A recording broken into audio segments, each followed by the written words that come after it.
that you just didn't run away. Like, you know what I mean? Why did you make that decision to resort to shooting a police officer? I don't, because at the time the crime happened, I was looking for somebody else that ran into my car. So I was angry that night. So when the officer tried to stop me, I just fired two or three shots and I just ran. I can't explain it. I can just say I was angry and I was looking for somebody else that hit my car. Okay. And then while you were incarcerated, you picked up another assault on a correctional officer, an incident that happened in your cell. I mean, what was going on then? Were you still angry? Like, what was happening? Oh, on that, he was uncuffing me. He was uncuffing me through the trap. I was in segregation at that time, but they had put somebody in my cell that I didn't agree with their sexuality. And he was trying to take the key off. He was trying to take the cuff off. And I was going back and forth with him through the trap. I wouldn't let him take the cuff off. That's what that was about. And we are about to watch the parole hearing of a man who shot at and wounded a police officer nearly 25 years ago. He was sentenced on 8/27/2004 to 25 years in prison. Now, he was 35 years old at the time when he, in his own words, shot at the police officer for no other reason than he was mad. And this man, it wasn't his first trip to the rodeo. He claims in this parole hearing that he has been in prison, in and out of prison his entire life, having his first jail experience at the age of 10. I think that this man fits under the poster child for the term institutionalized. Now, what's again interesting about this hearing is that there is no media information available about the crime. Holly researched it. Sir Richard researched it. The parole board only has a little bit of information noting that the police officer was wounded, but they have nothing more than that. But keep in mind, this crime happened again 3 years before the invent of the iPhone. President Bush was just reelected for a second term at office. The world was a very different place. And now here he is looking for a chance at parole. This is, I think, one of those crimes that it brings to attention again. Certain cities, certain states, I should say, they take very seriously for the fact when someone shoots at a police officer, attempted murder. Usually you don't get a second chance. Usually you are serving life in prison. But here he is with the chance at parole, and there's no fanfare, there's no ADA, there's no victim's advocate, there's no victim making an appearance. So it's strictly up to the parole board. How do you think he will do? Let's jump in. Terry McCrary, 130008. This hearing is being conducted in consideration of the parole application for Terry McCrary, inmate number 130008. He is serving a sentence of 25 years flat for attempt to commit murder, assault 1, assault on a public safety personnel, criminal possession of firearm, carrying a pistol without a permit, and assault 3rd.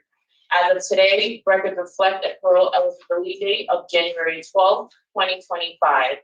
There is no victim input in this case. There is an offender accountability plan for the offender. It has been reviewed and shows the offender has completed beyond fair and thresholds during his incarceration. He will start voices on 9/16/2024 per the RT system. Utilizing the statewide collaborative offender risk evaluation system, the offender's overall score falls within the moderate range of risk for recidivism. Mr. McCreary, this is your opportunity to express to the board why you believe you should be granted parole. You may begin. Okay. During my time of incarceration, I've come to understand that I had a problem like going throughout my years. I had a problem with anger. I had a problem like mental health problems going throughout my life. And I know if I didn't get help for it, like I will be on a crash course for the rest of my life. And now that I'm 56 years old, I understand all the harm and pain I caused in my family, the victim's family, and throughout my years since I was like 13, 14, just growing up angry, growing up hateful, growing up like just bitter all the time. You know what I'm saying I held on to bitterness since I was just growing up the way I grew up, like speaking just my story, just growing up the way I grew up. Saying people who like just look down on me instead of me turning it into a positive. I always wound up turning it into a negative all my life. And doing that, I stayed here all my life, in prison all my life since the age of 14. And I came to understanding, like when I turned 40 behind these walls, I was like, I'm just going on a downhill spiral. And then I turned 50, 51, 50. I was like, I had to think about my life. My life has been behind these prison walls all my life since the age of 14. All I have done is hurt my family, hurt my mother, hurt me, hurt people around me. Just not getting the grips on what my father was telling me or what my teachers was telling me when I was in grade school, like trying to make something out of my life. My father worked so hard, trying to instill in me like values, but I took to the streets at a young age, and everything that was corrupted, I ran to it just because I was so mixed up in my mind. I had a negative outlook on life. It's because the way people looked at me, the way like people looked at me, just like sometimes people would look at me with hateful in their eyes. And so I started like just feeding off of that. So all the negativity would just come out of me at an early age. Like I believe the first time I got locked up, I was like 11. It's like 10. Mr. McCrary. Yes. Mr. McCrary, we've read a lot about your background Okay. and a lot about what's wrong with you. We've read a lot of your documents. Can you try to share with us quickly what makes you a suitable candidate to be able to be paroled today? Because that's what we're trying to find out. What have you learned? I've learned I've learned this. My anger has been a problem, and I needed to change it. I needed to change it. So everything from self-help books to looking inside of me, that's what I needed to change. My past is my past, but like I needed to change me because I was an angry person. I needed to change me because I got a better me. Okay. I'm still a work in progress. I'm a work in progress. So I've been working on me for the past 20 something years. It was a few bumps in the road, but I'm working on me. That's what I said. I'm working on me. I got to work on me constantly, every day, to change me. Okay. Why don't we do this? Okay. Why don't we? The process now is going to be that we're going to ask you some questions, Mm-hmm. and then when we're done, we're gonna talk about your case, and we'll come up with a decision and let you know what our decision is. Maybe this way we can dig a little bit more into some of the things you've done since you've been in prison. Okay. Okay. And we're going to start out with panel member Chance today. Yeah, so, Mr. McCray, thank you for your opening comments. And as the chair stated, we read all of that about. I guess what I want to ask you about are the charges for which you are now incarcerated. Can you tell me how old you were when you committed this current offense, the charges that the parole officer read to you? 35. And so what do you think was going on with you at the time? Because these are pretty serious offenses. I was angry, and I was angry at somebody else, and the officer just happened to be there at that time.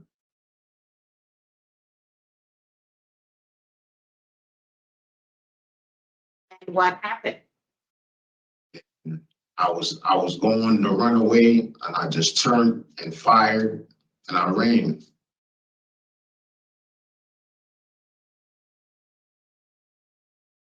So you were angry and you were trying to take it out on the police officer. No, that's not. That's I'm sorry, the correctional officer.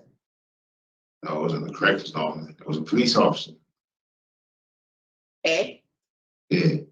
No, I was trying to get away because I didn't want to get caught with the gun. But I was angry at somebody else.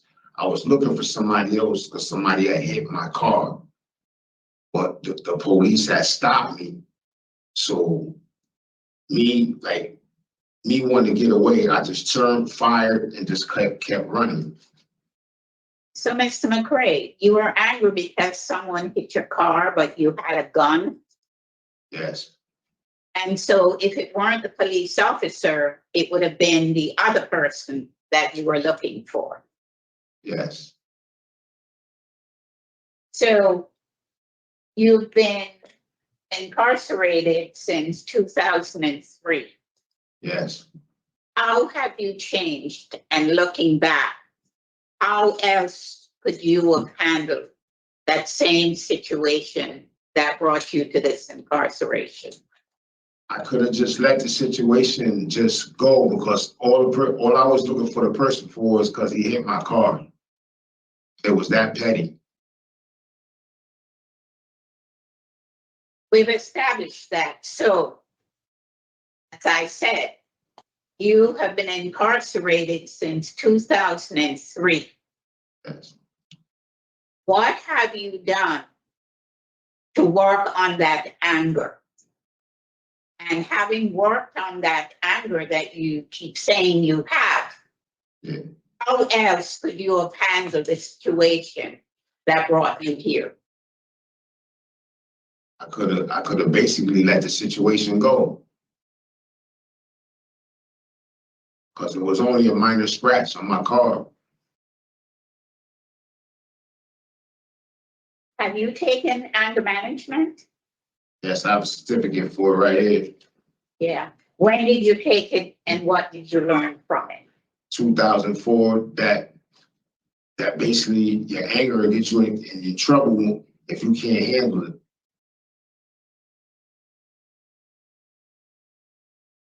Can you repeat that? I said your anger.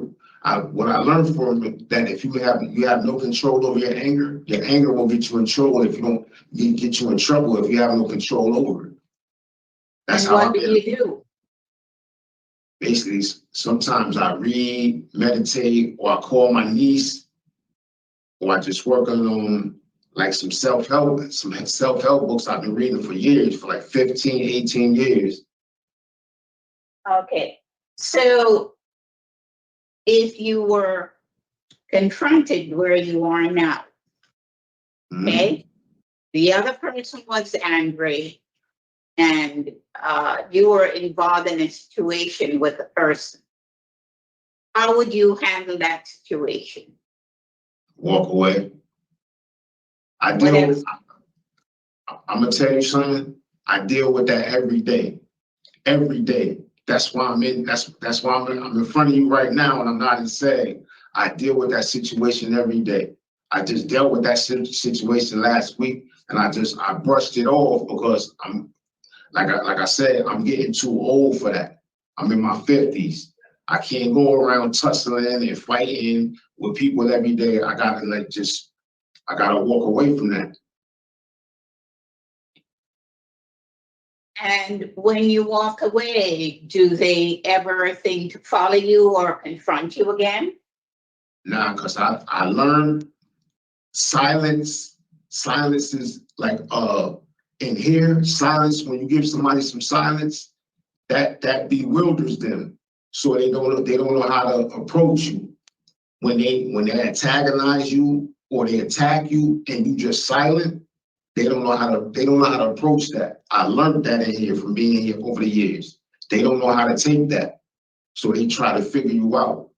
So if I'm just silent, sitting on my bed, if somebody just like this, yap, yap, yap, yap, and if you're silent, they don't know how to handle that. They know how to handle violence or argumentative, just be argue back and forth. And I learned over the years, you can silence a person by not even talking. Or you can like close their thoughts without even talking to them, without even having to go back and forth now. So you think if you're in a room with someone and they're just talking, or trying to have a conversation with you, but you're not responding, that sometimes make you angry? But does it make me angry or them? No, you. No, it doesn't make me angry. But if they're like that attack and you don't pay no attention to it, that makes them angry. And then they trying to figure you out. So if they're constantly antagonizing you and they see they can't get up under your skin, that makes them more angry than they make me.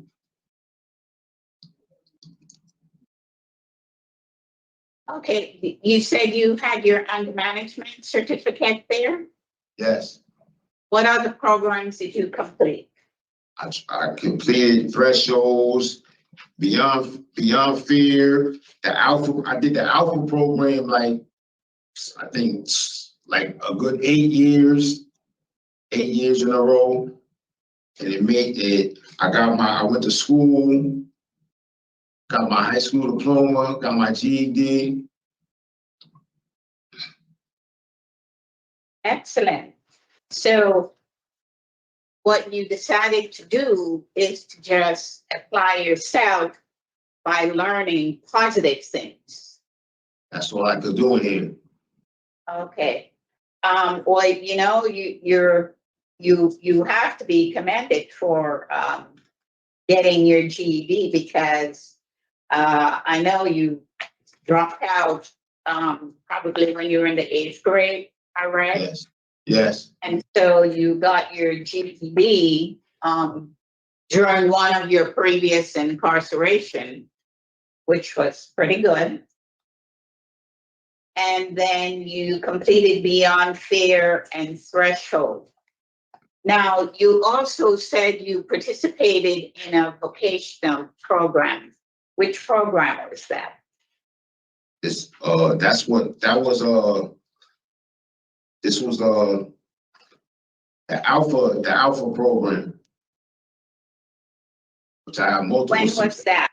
It was over some years. I got one for 2008, 2007.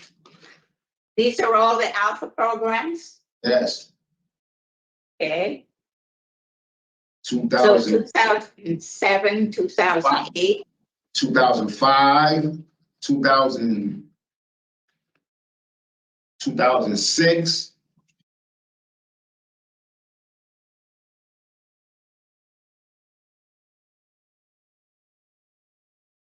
Did you share those with the parole officer when she interviewed you? 2008, I didn't have them with me. I didn't bring them down. That was the thing. I didn't bring them down. I didn't bring them down with me.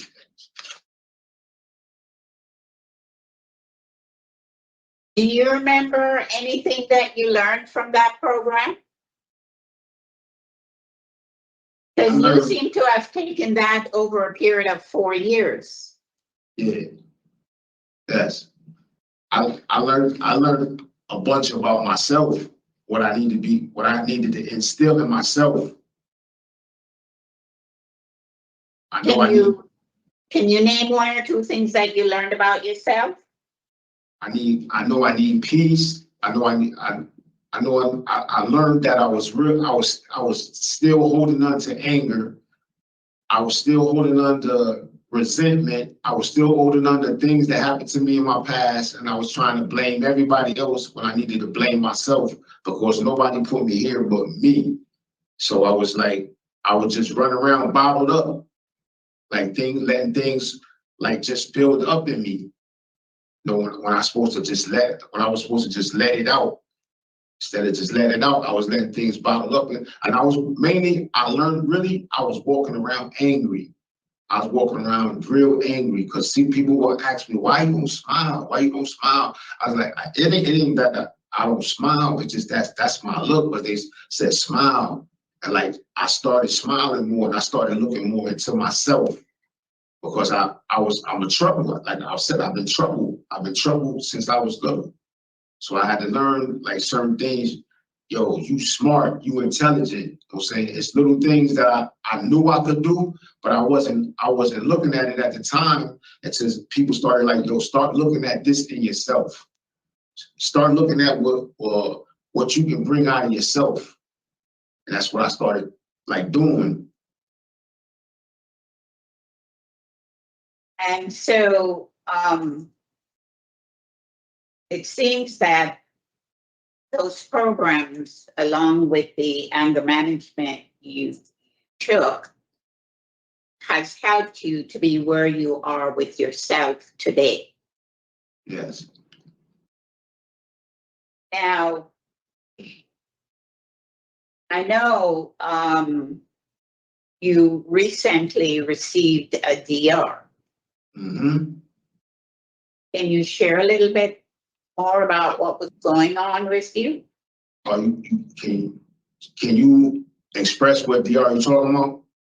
I'm talking about the January 19, 2024 fighting ticket. Okay, my cellie attacked me in the morning at breakfast. I was in Corrigan, CI. My cellie attacked me, and he was mental health. Excuse me? What happened? He swung, when I was grabbing the breakfast trays, he hit me from the back while the CO was giving me the breakfast trays at the door. So I had no recourse. I was like, I didn't know, it's like my life or protect myself. That's all that was about. So what did you do? I turned around and I swung on him because he hit me from the back. So I you didn't hit know. I swung and he ran out the cell. Did you give him a physical blow or you missed, or tell me about it? Nah, because he hit me from the back when the officer gave me the trays. I turned and swung, and he had ran out the cell, and the CO stood between us. So he swung a fist at you. Did he really hit you? No, he hit me twice.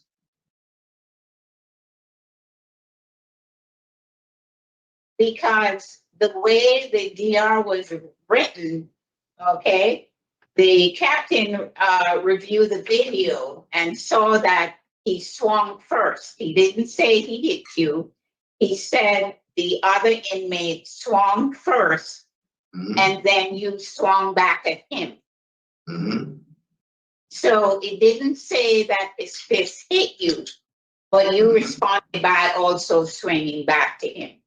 Mm-hmm. Yes. But he hit me twice. He hit me twice. Punched me in the back of the head twice.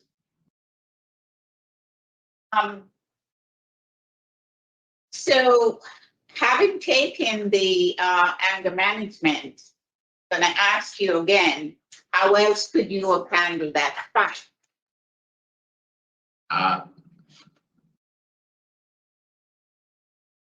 Like, I don't know, because I'm living in here in that situation. I don't know what's on his mind. So I don't know how I could handle that. Because you talking about my life. You talking about people that done got stabbed by their cellies in here. that done got killed by their cellies in here. So in that situation, I'm thinking about my life. I'm not thinking about like how I'm gonna get out of this. Once he hit me, But once Mr. I got, McCrary, did he Okay. have a weapon in his hands or did he use his fist? he used his fist.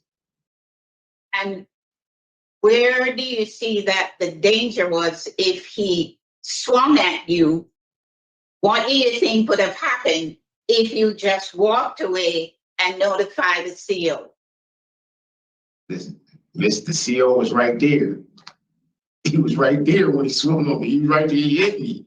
So what was, I'm gonna have them review because I'm reading what the Mhm. captain said.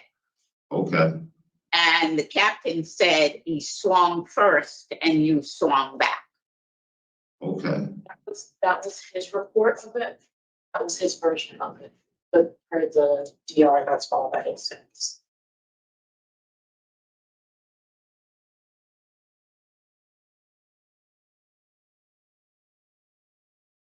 So he's the one that struck the other inmate because it didn't say the other inmate physically hit him. I'm not sure that they generally do. But why would they say it said striking inmate? I didn't. Did you guys see the VR?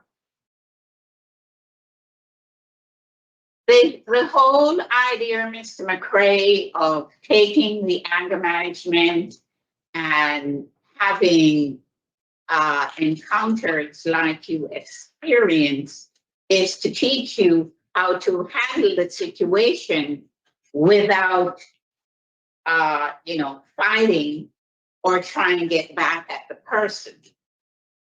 It's supposed to teach you how to resolve the issue without either striking back or getting physical.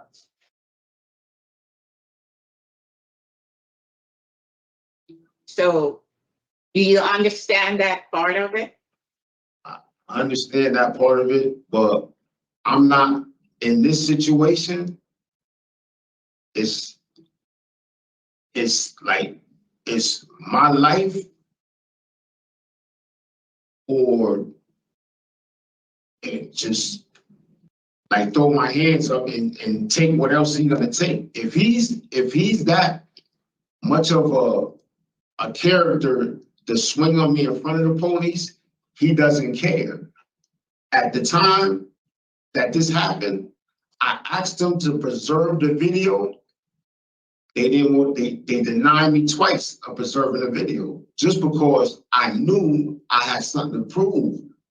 Like, this guy struck me. He struck me. So I understand what anger management does, but in that heat of the moment, like I said, I've been in 21 years. Throughout my years, I've seen people get killed in here. I've seen people get killed in here.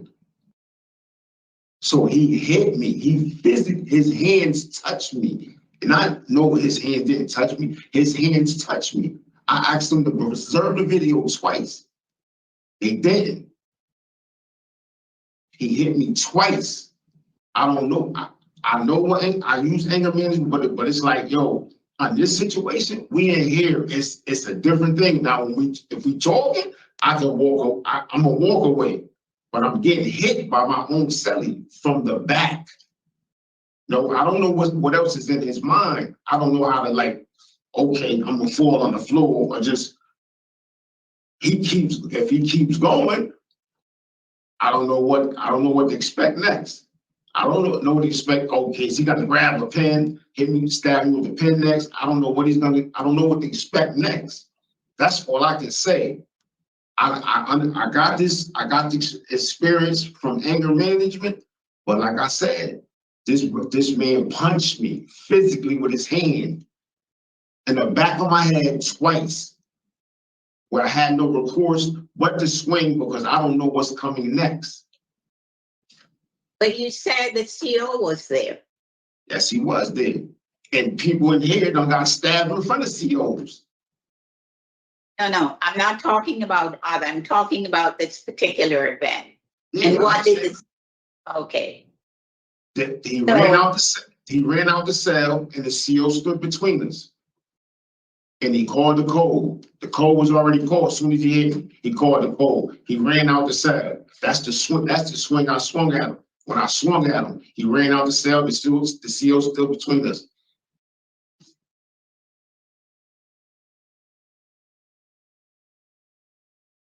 no, Mr. McCreary. So.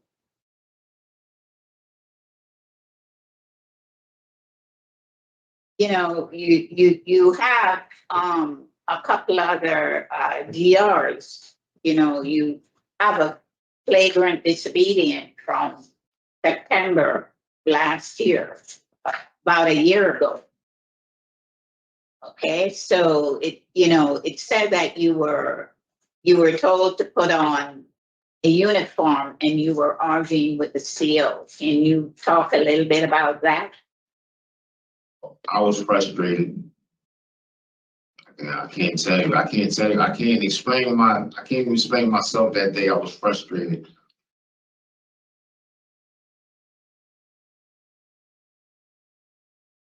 Okay, so you had another one 2 weeks prior to that, which was you had marijuana in your cell.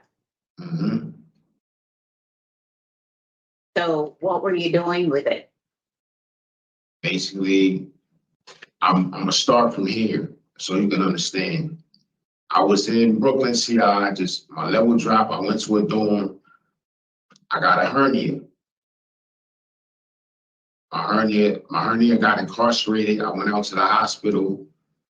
I went back into court again. They said that they hired my level to a medical level 3. So to break up the monotony, to get put back in the 6x12 cell, I ran into some marijuana. I took it. You know what I'm saying? I smoked it to get my mind off of things. That's all I can say.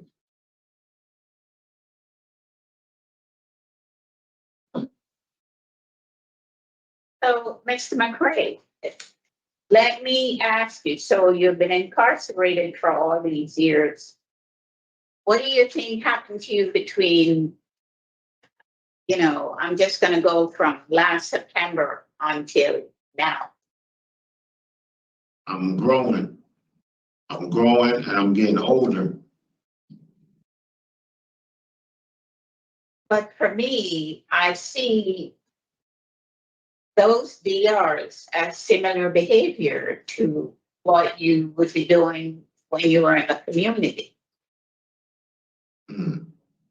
So, they're concerning. And I know you said you keep saying you took anger management, but your DRs are a reflection of your continued anger. So you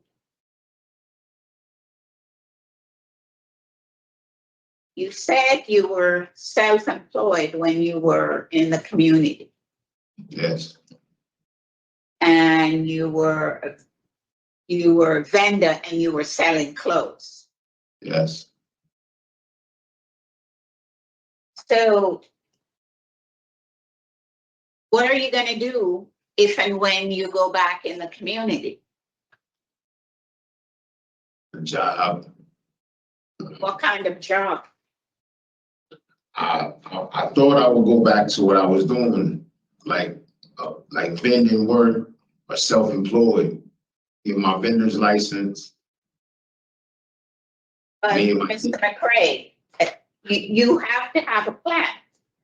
You've been away for so long. Where are you going to get the funds? And won't you have to have a job that pays you money before you can go out and be self-employed? Oh, Don't yes, you have to buy the clothes that you're going to sell? Yes, I think I will get a job first. And I got a loving family that loves me. So I don't think I would have to like do nothing too crazy, but I will get a job. And I do have somebody that's gonna help me already when I go home. Who's that? My niece, Lachelle. And how is she gonna help you? Like she got a friend that's gonna give me a job when I come home. What type of job? Or at a grocery store.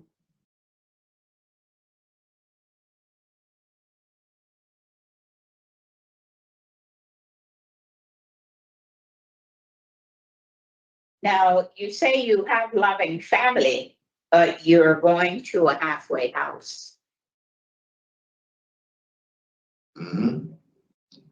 First, tell me who your loving family is beside your niece. Antoinette Edwards, Taylor Perez. Who are those people to you? That's my niece. Antoinette Edwards, that's my niece. Taylor Perez, that's my sister. Antoine Wright, that's my sister. Ronald Myers, that's my cousin. Marie, that's my ex-girlfriend. So all these people are going to financially support you No, until you. they're not gonna financially support me, but they're gonna help me get on my feet. They're gonna help me with a job, help me with get clothes, help me get like connected to different programs and outlets that's out there. Because I've been in 20-something years, so they got this information firsthand for me when I come home. Right, but isn't that financial support if they're gonna get clothing for you and provide you with the necessities that you need? Yeah, but it's not gonna be like long term.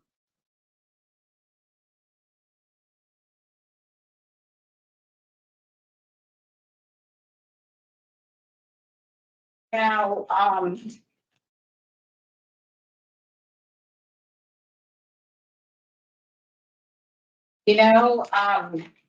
McCray, something, that was kind of concerning. I know at your sentencing, you took responsibility for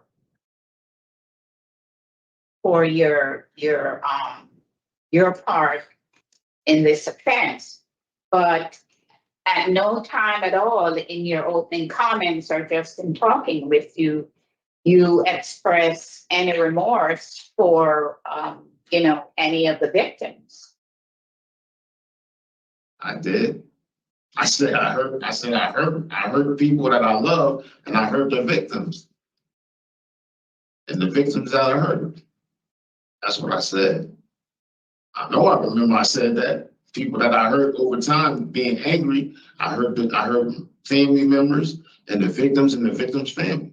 All I have done is hurt my family, hurt my mother, hurt me, hurt people around me.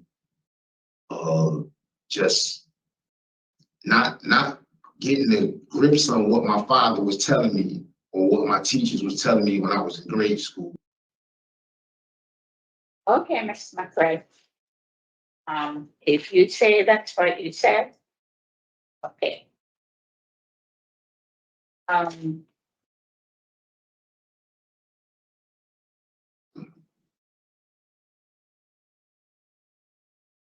I don't have any other questions for you, Mr. McCray, but I appreciate you answering the ones I've asked you. I'm gonna turn it back over to the chair. Thank you. Thank you, Madam Chase. Good morning, Mr. McCray. I don't have a lot of questions, but just a couple. I just want to go back over. Especially around your programming. So some of the programs that you've taken have been quite a while already, right? They passed 2007, 2008, 2004 for your anger management. Yes. You were also supposed to take some other programming as well. Yes. Your OAP called for some other programming. Okay. Right? Okay. Okay. How about and voices? Yes. Now, what happened with voices? Because I read that you started in May and you were removed in July. What happened?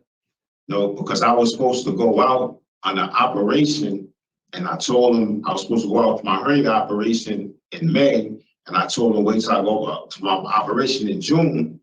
And when June came around, they never sent me out for my operation. So I'm still waiting to go to hernia operation now because it's difficult for me to sit up because I gotta wear a hernia. I gotta wear a hernia strap around me. Okay, and that's why you couldn't continue. So you never got to finish it. You started it, but never really got to finish it. No, yes. And you're also down for an addiction services referral. Like a tier program, or something like that. You're on a wait list for that. Right? Have you heard? No, they never told me that. They told me thresholds.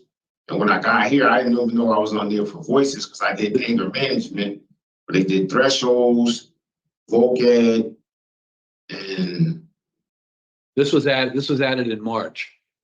This was added to your OP in March. okay. So Addiction nobody never told me that. I was in court. I was here in March, but so nobody never told me that about the drug thing. Nobody never told me that. They just told me about voices. Signed? Yeah. We have a signed copy. From You don't remember signing it? a drug thing for drugs. A revised OAP, right?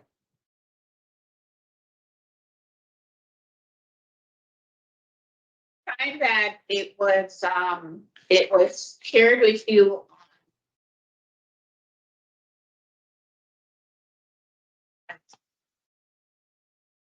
No, but we have a paper with your signature on it. I think it was March 2024. I guess that's when it was revised.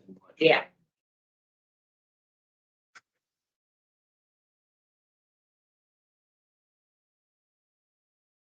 You don't remember signing it? I know I signed my level reviews, but I never seen a drug thing on there. All I didn't even see voices on there. I got the voices in the mail. Mm-hmm. I know my levels, all of my levels was on there, but I never seen nothing that said drug. And I got all of them. I got all of my level scores and everything. I got all of them. I got them saved up. Yeah, well, we have, I guess, like I said, we have a signed situation for you, so it is something that's required of you to take an addiction services program, sort of tier program. Have you been doing anything around substance abuse? Attending any kind of groups or anything? No. No, Because that's something you focused in on. No, because I didn't recognize I had to take it. And if I did, I know I signed all my level reviews, but if it was on there, I didn't see it. I honestly didn't see it. Well, now that you know it's on there, and you know you signed it, right? What's your feeling about that? No, I was signed up for NA or AA, but nobody never. The only thing they wrote me about is voices. Yeah. Well, this is probably a tier program we're looking at, not just NA or AA. I think it's something you could probably do if you just wanted to do that. You could probably do that. Yeah. But anyway, so that was just one thing I want to bring up. I didn't realize whether you knew you had it or not, and now you know. I don't have no problem doing it, but I signed. Only thing I ever seen was school, work, vocab. I did thresholds and you have that too. You have that too. Yeah, I did thresholds and garden, and they came at me with voices here, but I've never seen it. I'd have participated in the drug program. Yeah. Yeah. The other thing I wanted to talk to you about, but now you know, right? So now you know that it's something that you have on your OAP. Well, the issue with your cellie. How long were you there? How long did you have that cellie? He was in the cell with me for a month. He just came out of chronic. So when you put somebody like that in my cell, and when we got that ticket, when we said, he went right to chronic. And had you not got along with him that whole time of the month? No, he was literally mental health. When he came into, we went to SEG, he went to chronic. So he was a ticket away from going to chronic.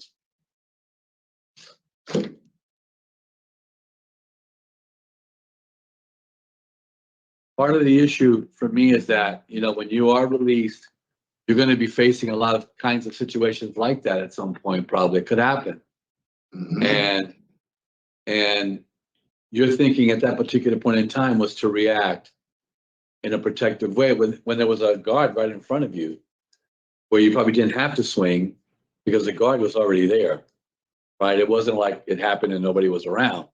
And then I would even understand a little bit more, to be perfectly honest with you, that the guard wouldn't be there. But there was a guard in front of you, and even with that, you didn't think about or consider, you know, looking at the guard, say, hey, the guy just hit me. What are you going to do? You know, or resolve it in some other way other than taking a swing. That was like almost seemed like a natural reaction for you to protect yourself, even though there was a guard right in front of you, because you said he got between you, right? At some point, he got in between you. So that does concern me a little bit, only in the nature of the fact that you have all these additional assault kinds of charges. Mhm. And in your history, even in your history, I believe there was some assaults that occurred in some of your history. Mhm. It's like, and like you said, you've lived this life. You know what you were doing out there. So I do have some concerns related to that as well. If there were, and on the good side, and I don't want to negate, you got your GED, and that's a very positive thing. That will help you at some point when you do transition out, because you're going to need that high school diploma to really try to get some meaningful work at some point, and maybe even go on to college if that's what something you're going to want to do. Who knows what you're going to want to do, or what your goals are at this particular point in time. But it's good that you got your GED. That's very positive. What do you think are some other programs that you need to really prepare you? Because you've been in there for a long time, Mhm. and the outside is very different now, right? Yes. I mean, you see it. Yeah, I'm sure you have contact with the news, and you see what's going on out there. Technology has grown. It's kind of a different world outside. And I'm gonna add to that there's a lot of violent stuff going on the outside. Yes, it is. You're seeing it every day. I'm sure you're hearing about it every day. You're probably seeing young men come in, being involved in some of those violent situations. I'm concerned that you haven't prepared to some degree for that. Mhm. That you haven't done the pre-work that you need to do to be able to deal with that very serious transition on the outside. First of all, if you don't get out today, you have a flat sentence. So you'll be coming out with no supervision. And that's even, probably even more concerning at this point. What thoughts have you given to really preparing your coming out, separate from the fact that you say you do have a supportive, family, some supportive family and friends? I know I need therapy. I need therapy for my mental health since I was an adolescent. I know I need therapy. I might need that for the rest of my life.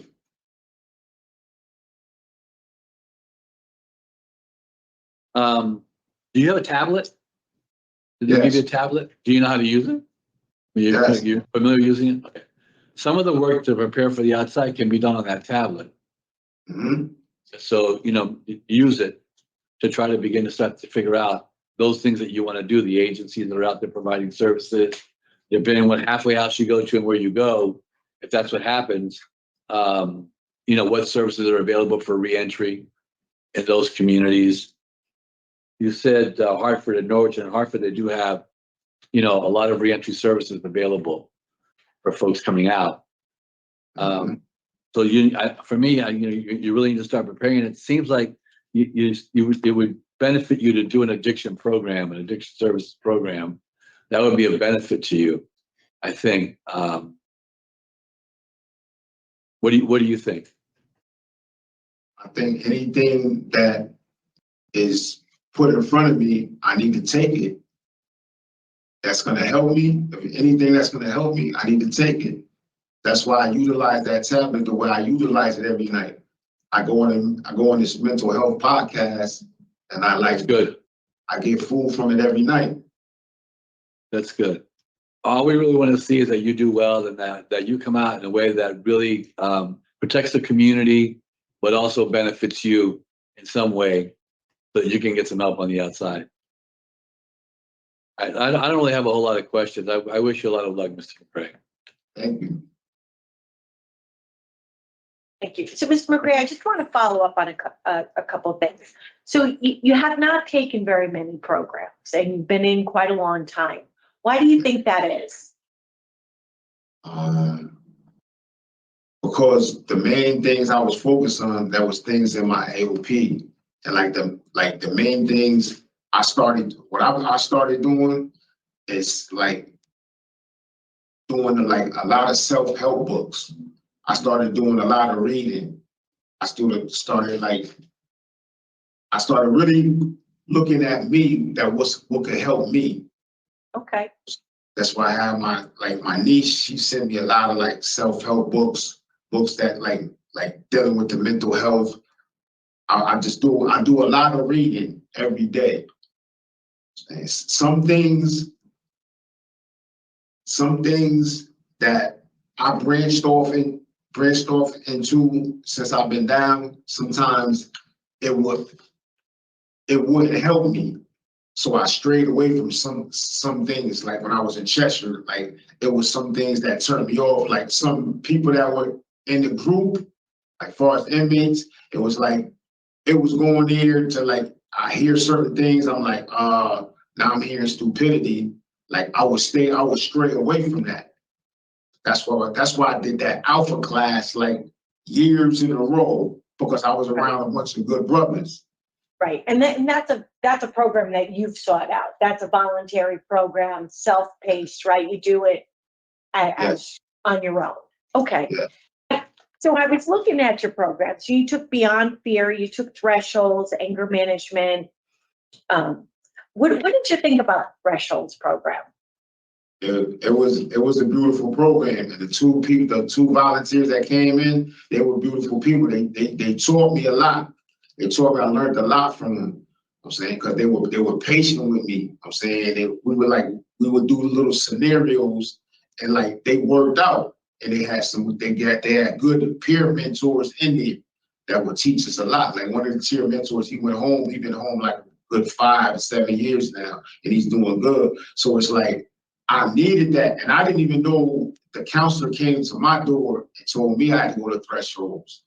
So when I went, I was like, I enjoyed it because, like I said, the volunteers that came in, they were two beautiful people, and they really like got me to look into myself.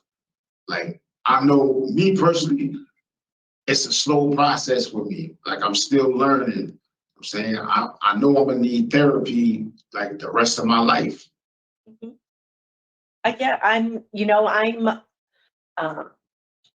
I am happy to hear you recognize that. I think everybody could use somebody to talk to, right? Somebody to help them work out some of the situations.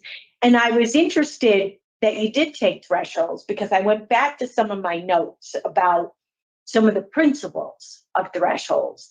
And one was, a few of them were seeing the situation clearly, right? Looking through maybe your haze of anger, really kind of picking it apart. And I think Ms. Chance was trying to get you to pick apart that disciplinary situation a little bit more in terms of seeing through your anger, trying to get that aside and really looking at what is best for you in resolving that situation. And the other thing is seeing what you need. And so when you say you recognize that you need therapy, I see that as a positive. Because I look at how you've been incarcerated for 23 years. Mm-hmm. That's a long time. And and before that, you've got some other long periods of incarceration, 6 years, 2 years, right? So I look at, and I'm trying to kind of piece out how long you were actually in the community. not much. Short Right. periods of time. Yeah, very short periods of time. And then expanding the possibilities, right? That's one of the other principles. Do you remember that at all? Mhm. You know, it's 2017, it's what, 6 years ago, so almost 7 years ago, so I know it was a long time ago. And then Now- evaluating the situation and deciding. You know, I think in everyday life, those are some very basic principles that we can all use to make good decisions. Yes. So, you know, I think that, for you, I would encourage you to kind of go back to those very basic principles as you go forward. I was a little perplexed, maybe is when I was reading through your interview with the parole officer, and he kept referring to things as bumps in the road, having a bad day. And at the age of 56, I was a little bit surprised that you looked at it so casually. Because I did have a lot of bumps in the road. I can bring you to one situation where I was home and I was talking to my ex-girlfriend, but I was walking around the house and I was looking for my keys. And she said, yo, what you looking for? She's like, you real angry. What you looking for? I said, I'm looking for my car keys. So she said, your car keys are on a nightstand next to the bed. So I went in there looking, got the keys. So she said, listen, she told me, and I remember this, she told me distinctively, 2001. She said, you a ticking time bomb that's ready to explode. And she said, she said this to me, I remember. She said, you need help. If you don't get some help, yo, you're gonna explode one day. And 2 years and some months later, I exploded. Yeah, in the worst possible way. Yes, that's for real. And I need so much. I need so much going forward, and I need to stay attached to what I get. Because I can't growing like the age I am now, I can't get no foolisher. I lost so much. I lost too much. And I hurt, like I said, I hurt people along the way and hurt that I didn't have to hurt. Where I could have did things in a different way and just listened to all that advice that came to me. Because I'm at an age now. But Yeah, I mean, when you think back, you know, talk about people you hurt. I think Mr. Rodriguez was trying to get you to see, you know, I know you mentioned that, you know, that you're remorseful for the harm you caused your family and the victims, but, you know, the police officer that was shot, you know, I don't know if he ever got back to work. You know, when you think about all the training that goes into, you know, being suitable for that job, and that all that physically, mentally, you know, and you may have taken away his career forever. It was a long time ago, so I don't know ultimately what the result was, but he, you know, suffered an injury and you shot at him 3 times. You know, I had to double check your age because a lot of times we see that impulsive behavior with much younger people. Right, you must see that inside, right? The younger inmates come in, they're, you know, they're just reckless still, trying to figure it out. yeah. When you look back at all these disciplinary reports, do you appreciate how it doesn't put you in such a great spot for going out to parole? Yeah, I do.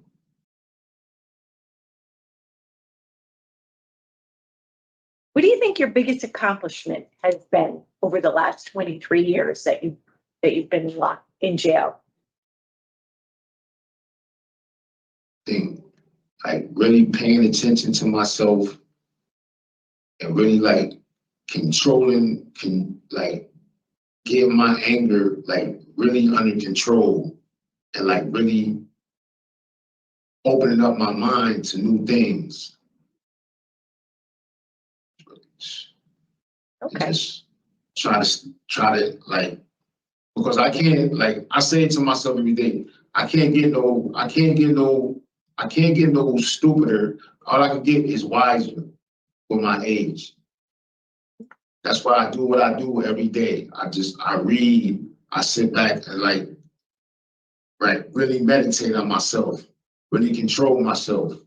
It's like, where I'm living at right now is madness. It's just like being out there and seeing somebody on a cell phone, or just the craziness. It's just, I'm around it. All right. So You it's know, like, Yeah, and I didn't want to cut you off, but I do want to point out, your disciplinary ticket was in January, so that's, it's 9 months ago. So you must be figuring things out. And you do, even though you have a lot, there are periods of time, a couple of years, like 2019 to 2022, nothing. Right, I'm looking at 2012 to 2015, no tickets. So there's little cycles where you go through, you've got 2 back to back, and then there's nothing for a period of time. mm-hmm. Do you recognize that? Yeah. And how are you working that? How are you feeling during those periods when you didn't have any for a couple of years? I was doing beautiful. I was doing great. It's situations.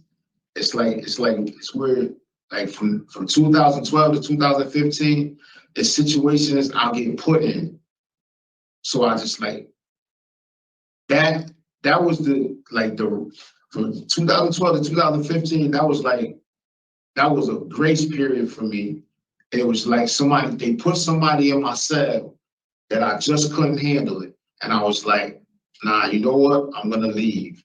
And that messed up my whole cycle in the vocational block. So I had to take myself out of the cell with the person. So I was like, you know what? I'm gonna refuse housing. I'm gonna go to cell. I'm saying I'm not gonna sit in here with you, because we're not gonna get a cell change. You're not gonna leave the cell. So let me get out of this situation. But the whole time I'm doing good. And mind you, I'm gonna tell you, just like this is the truth. I'm still getting punished for my crime while I'm behind these walls. Well, I think that's a way of looking at it from your perspective. The other perspective is that you're not helping yourself either, because quite frankly, we see a lot of individuals that come before us have served a lot of time and are avail themselves to a lot more programs, or, do like what you said, able to talk about all these self-help books they've read, things they've done on their tablet, and they manage to have long periods of time without any disciplinary reports. I think we often see, the beginnings of getting acclimated to being incarcerated and being but then, individuals seem to be able to settle in. I think for me, I was a little concerned that you have seemed to have so many difficulties ongoing. And you seem to do okay, and then you have another stint where you're probably just angry and responding negatively.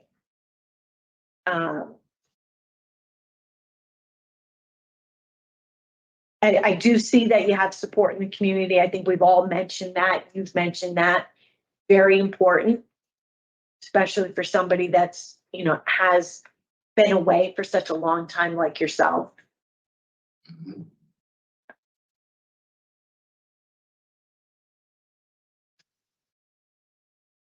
there anything else you wanted us to know that we haven't asked you about?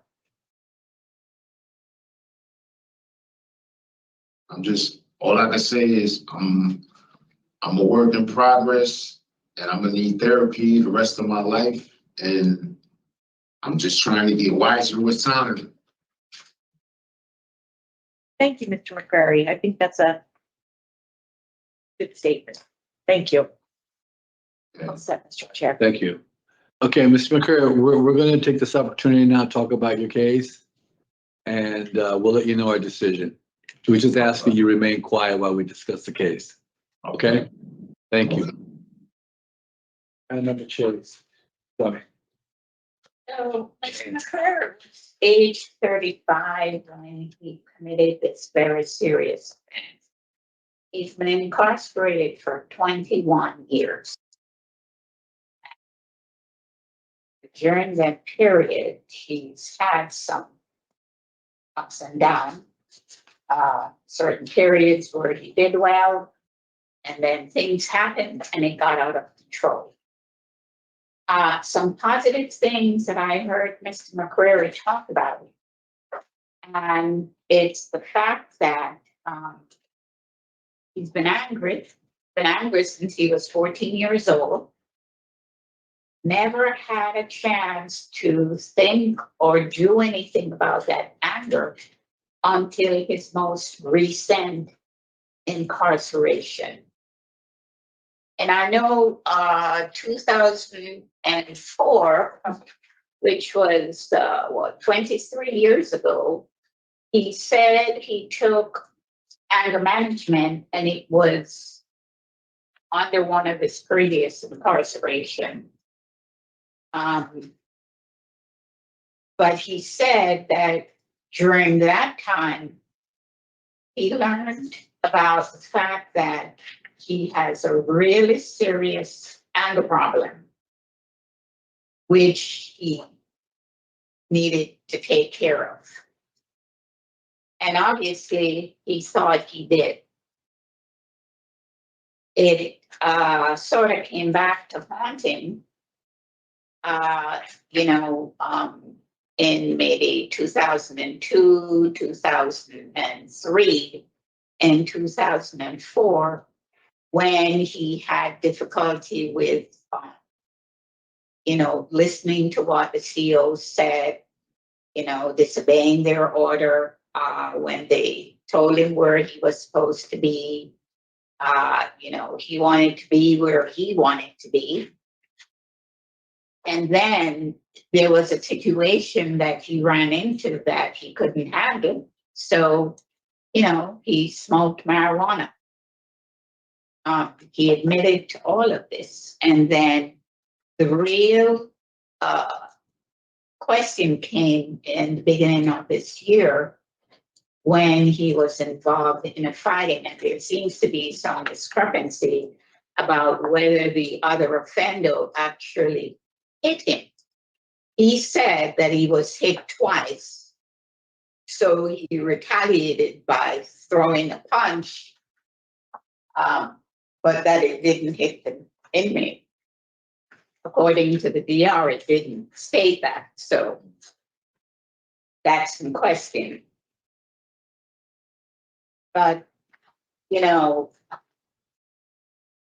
having listened to Mr. McCrae when he was asked about, what I read that he learned in Beyond Fear and in Threshold and in anger management, it seems to me that there is still some issue of the anger underlying and probably needs to spend some more time working on himself. I'm concerned that he received a 25-year flat sentence. He does seem to have a good support system with his niece, who they've already looked into possible employment for him when he goes out there. And he has a plan for what he wants to do. And he does have the support of two sisters and a cousin, plus his niece, who is going to be there for him despite the fact that he's choosing to go to a halfway house. The good part about going to the halfway house is that, there are many reentry services that are available today. And I think he wants to go to Hartford. There's quite a few in Hartford. So those are all positive things for him. Because he has a flat sentence, it would be very concerning to me to leave Mr. McCray there. His eligibility date is January. So between now and then, October, November, December, I would very much like to see him take the addiction services program. And if the PO could actually ask that he be placed high on the list, which we can do. I know I would. So if you Donkey, if that's something that you can do, I would appreciate you doing it. I don't know if huh? Well, whichever one is available, and the Voices program. Supposed to start that, and on the 16th of this month. Wonderful. Good. So Yeah. I would like to recommend that we grant discretionary parole contingent on his completion of the addiction services program and the Voices program, no disciplinary reports, and that his release plan include release to a halfway house, mental health evaluation and treatment as deemed necessary, and a behavior management for anger management, and no contact with an HP. And so I don't know if any of my colleagues want to add anything else, but that's my recommendation as the chair. Thank you, Pam. Chase. Choice. Chance. Chance. I'm having problems speaking this way.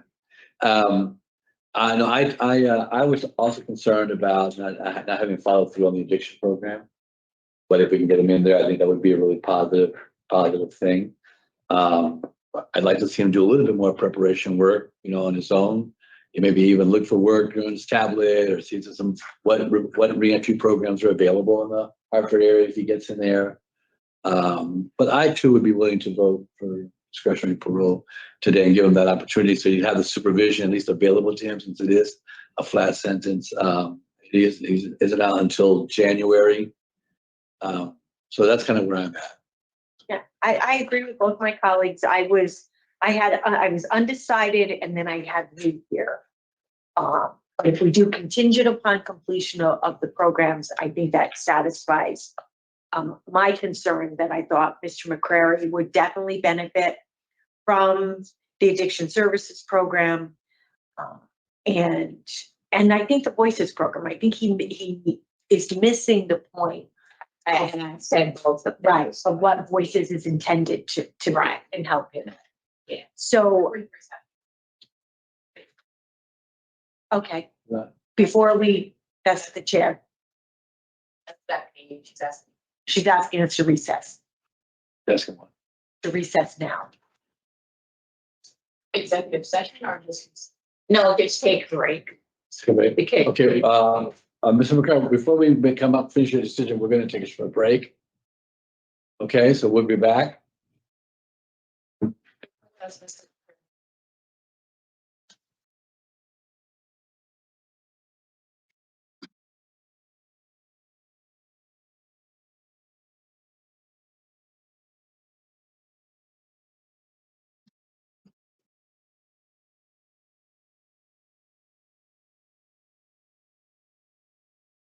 All set. Hello, Mr. McCray. So thank you for being so patient.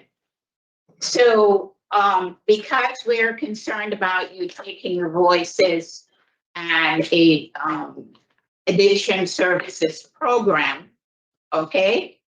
What we have to do today is to give you a denial and a rehear date. And then when you come back, we want you to do the addiction services program and the Voices program with no DRs. Mhm. Okay, so that's what we're going to do. Okay. Okay, all right. So when do we want to come back? So this, March would be 6 March. months. March. so given 6 months. March. That what you were thinking, Ms. Chance? Yeah. So we're looking at nature, circumstances of offense, and inadequate institution program participation. Is that what we're looking Yeah, at? yes, Those two? yeah. It's actually the one that's rated very high, is criminal Criminal history, yeah, I know. But you can do nature, So we'll do nature and inadequate institution program. yeah. Okay, in the matter of,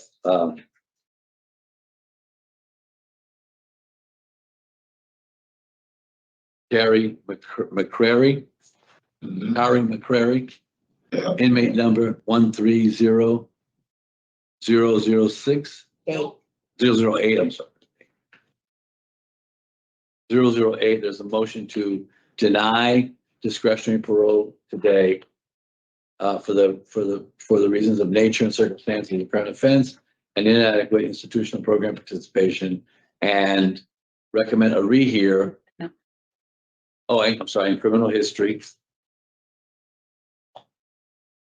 And recommend a rehear for March of 2025 with a recommendation that he lead a tier program and voices, Mhm. and that you get no DRs in that time period. Is there a second? Can we just clarify that to an eviction services, because we don't know. All right, all right. And you want to do the whole thing over? Just No, right there. just clear. That we're going to clarify that it would be a completion of addiction services program Voices, and voices and no DRs. Okay. Is there a second? second, All those in favor, signify by saying aye. Aye. Okay, so you understand what's going on, Mr. Curry. We're going to bring you back in March. Be coming back. We would like to see you try to complete the addiction services program, and your voices are starting this month anyway. Complete that and stay ticket free. Okay. And Mr. McCrary, you know, if you've got some leads on employment, that will Well, help that will- when you come back. You know, Okay. maybe you've looked at some warehouse jobs, or your family's been able to identify some job that they think maybe they'll be able to help you get hired in. Okay. Okay, Okay. but it's important to not get any disciplinary tickets. Okay. All right. good luck, Mr. McCray, okay? Okay. All right, This concludes the hearing for Terry McCreary, inmate number 130-000. And okay, March 2025, it rolls around quickly, and here we are. He's coming back for his second chance at parole. Again, remember, we just saw a September 9th, 2024 hearing. We're about to see his March 10th, 2025 hearing, and his full term date, regardless of their decision, is 12/9 of 2026. So some of you might be thinking, man, he's done so much time. Why would he even want to go on parole? And I think, I mean, well, first of all, there is still quite a lot of time on it. I mean, he has to wait around to 12/9/2026. But also, I think he probably wants the halfway house. He wants the services that they're offering. That could be a part of it. But anyways, I thought it was interesting. He shot a police officer.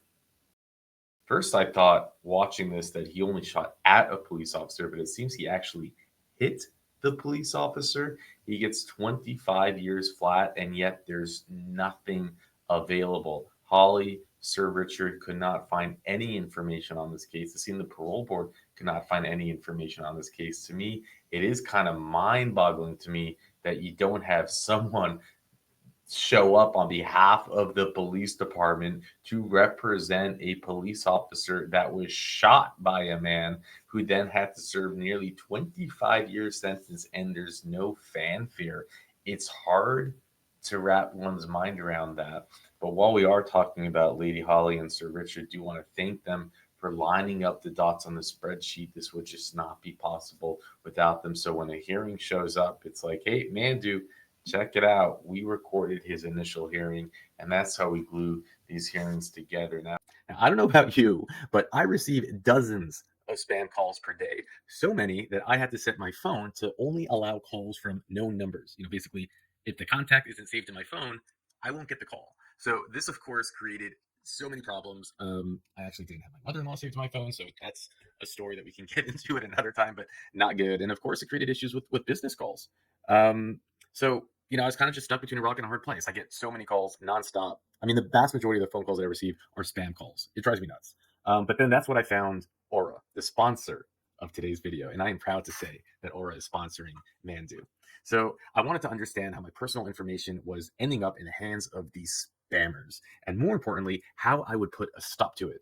With Aura, I receive alerts whenever my personal data is being sold on the dark web or by data brokers. Not only that, but Aura automatically removes my information from these data broker websites and helps me take action if it's exposed on the dark web.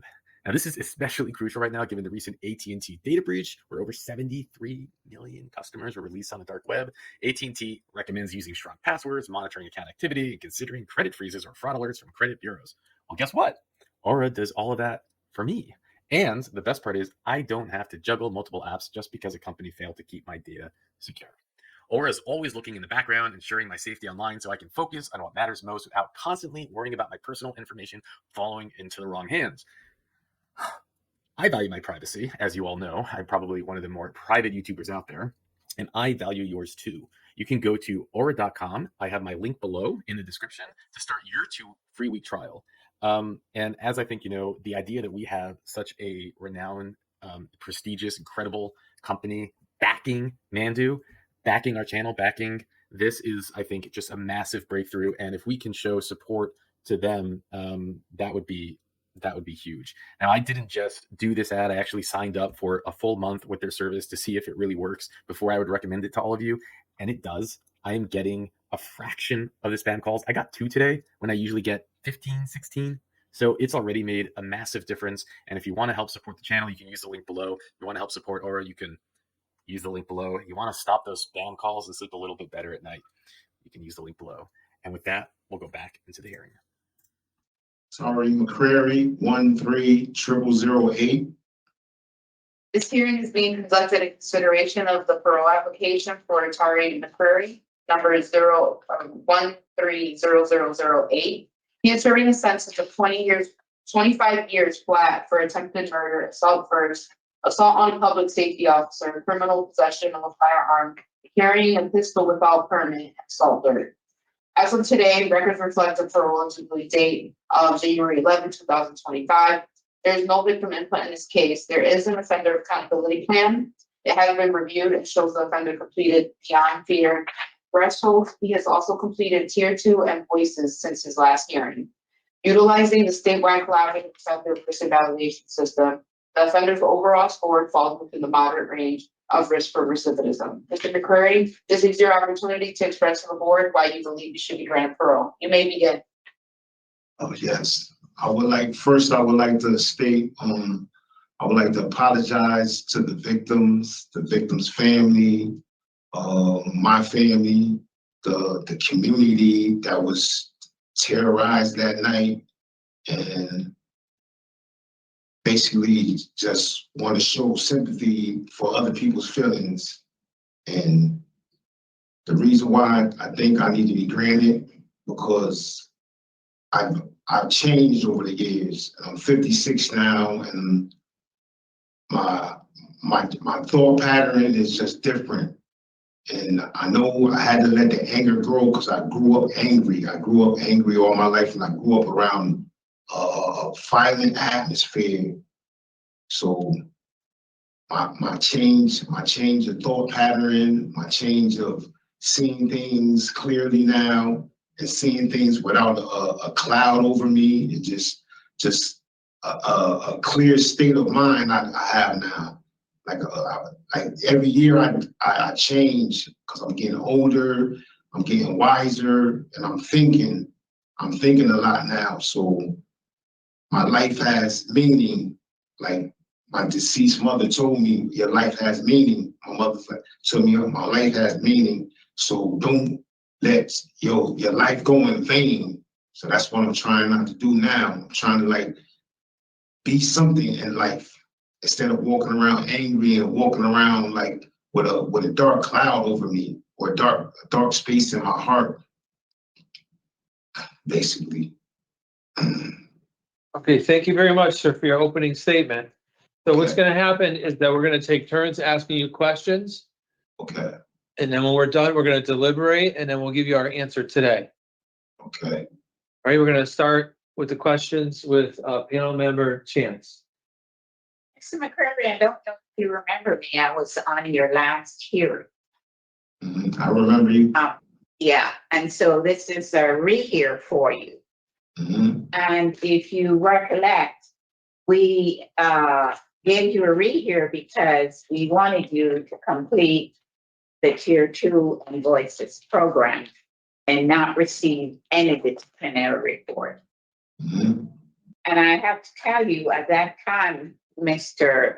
McCreary, it was a gift that we gave you because we knew that you've been incarcerated since 2003. Mhm. Is that correct? Yes. Okay. And so you had received several disciplinary reports, 34 during that particular incarceration, but you had a total of 76 disciplinary reports. So we asked you when we gave you the rehear date not to get any more, and you did that. And I certainly heard the change in your voice because now you're saying that you have changed through your thought patterns, you now have a clearer state of mind, and you just remember something that your mother said to you and that your life has meaning. Yes. Okay, so you completed the Tier 2. Share with me what you learned from the Tier 2 and one or two things that you took from it that you can take with you to the community. Mostly that addiction lies deep in the community I come from, and addiction is not something that you want to run with the rest of your life.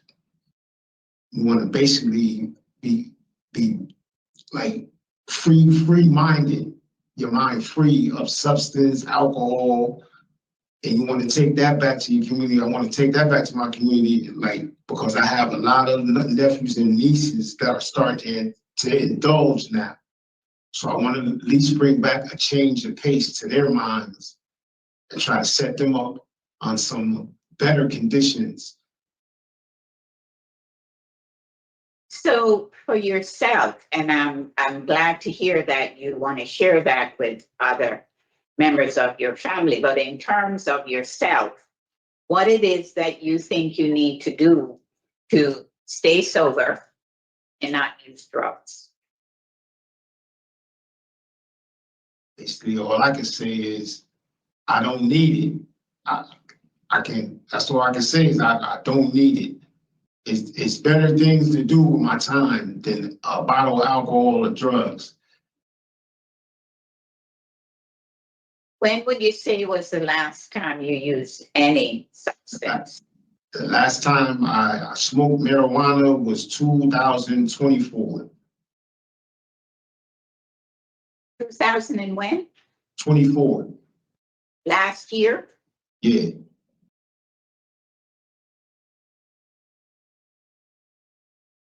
Okay, so is marijuana going to be something that you're also going to continue using? Nah, I'm too old for that now, and I have diabetes.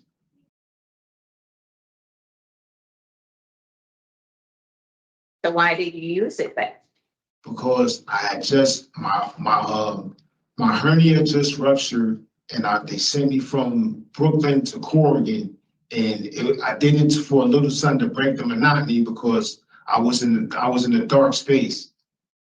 I was in a dark space, and so I got my hernia operation. So what happens when you go in the community and you're in a dark space? What are you going to do?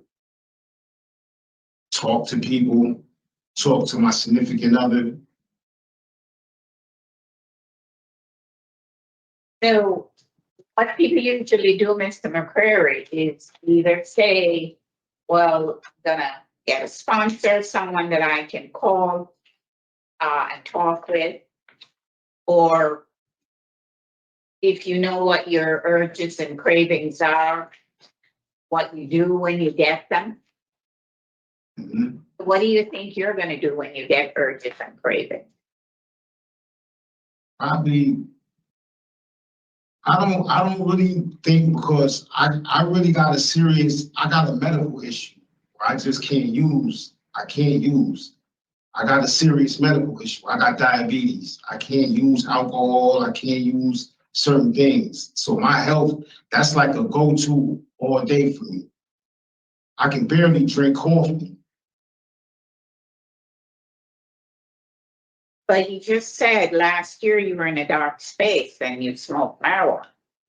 Because I'm behind these walls. It's different when you're behind these walls. That's what I can say for me. It's different when you're behind these walls and you go through something like that where your hernia ruptures, and that's like that was something I never experienced for my intestines to drop down out of my stomach to my. There wasn't anyone that you feel that you could talk to about that? I'm in sales. People don't understand that. Unless I talk to one of the medical staff about it when I got to Corrigan, when I left Brooklyn, when I left the hospital at 2 o'clock in the morning. I talked to a medical staff about it. But when you're going through it, until you get the operation, it's like you gotta wear a hernia belt. You gotta it was dark for me. It was nothing darker than that than my intestines dropping down to like in my leg. Okay, what about voices then? Voices Yeah. Voices gave me like basically like the statistics of what I've seen all my life and what I've been through all my life. Just hearing about the abusive situations, about the death, what goes on in the community, like basically what I went through all my life. That's what I got out of it is like, I can't be violent. I can't because I look crazy. I'm 56 years old. I got grays on my face that I didn't have when I came to jail.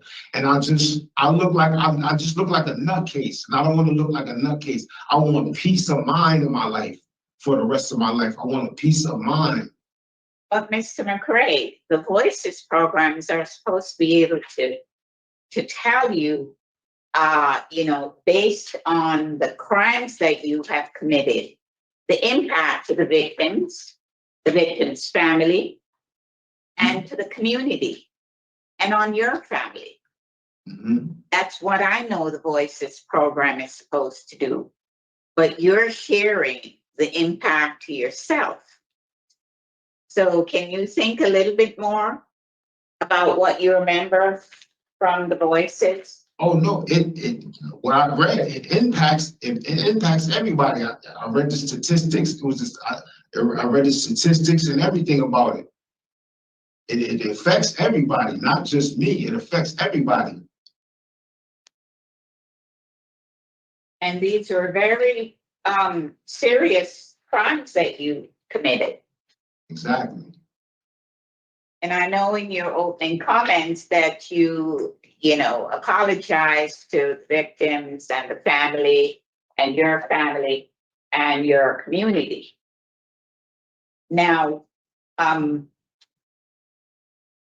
you also had a gun. Mm-hmm. You were carrying a pistol.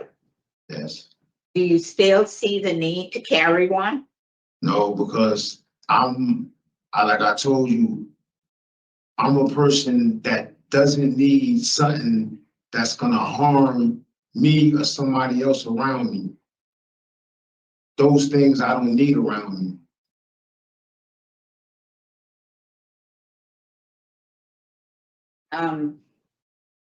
Why do you think you had them at the time? Because I grew up in a violent environment, and that's what like a lot of the men did in the environment I grew up in, Bridgeport, Connecticut. Well, you know, Mr. McCray, that there's still guns out there. So don't know if you can envision the impact that guns continue to have on our community. Yes, I do. I don't know if you listen to the news or what's going on, but it's extremely prevalent. And so I want to know that if you are given an opportunity to go back in the community, that guns won't be a part of who you are. And if you were, so for example, if you go in a community, and how are you going to respond when you see people that you've known from your past? See, I go on that one right there. I go on people, places, and things. You don't put yourself around people that in the past, you know what type of time they was on, because if they doing the same things, or if you knew of them and this is what they were into, you choose better friends. You choose better people to be around. That's how I see the world now. Right. You So don't what put would you do if you do it for one? What would you do? Repeat what you said again? What would you do if you were to encounter someone from your past? Oh, if they're not doing what I'm doing, we not having no conversations. Because I got a life to live. I'm 56 years old. I'm not 26. I'm not 16. I'm not 15. I'm a grown man now. So if you're not doing what I'm not doing, what I'm doing, or I'm trying to do in the community, or if what I'm trying to do, we can't have no dealings. So what are Because you going to do? What do you do with that face-to-face encounter? high in the body.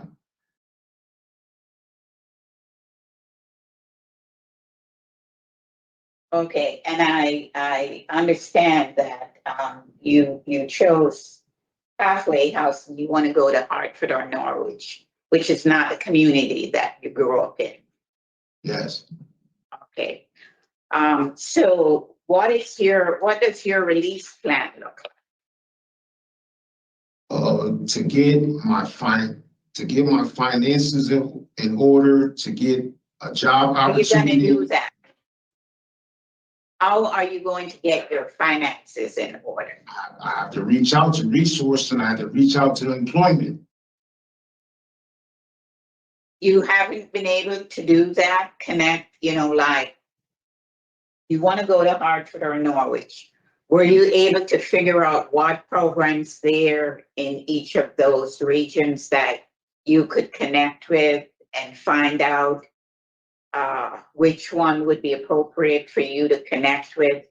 All I know is of the Open Heart program that a guy went to from in here, that he said there's a lot of opportunities in it. And that's in Hartford. Right, so you have identified the Open Arts program as somewhere for you to go. Yes. And they will provide assistance with employment, and now Yes. they also have like NAA programs. Do you ever consider participating in those programs too? Yeah, that's like to participate in anything that's gonna keep me on the straight and narrow. And what kind of job skills do you have? Cleaning, baking food, doing food, laundry, maintenance.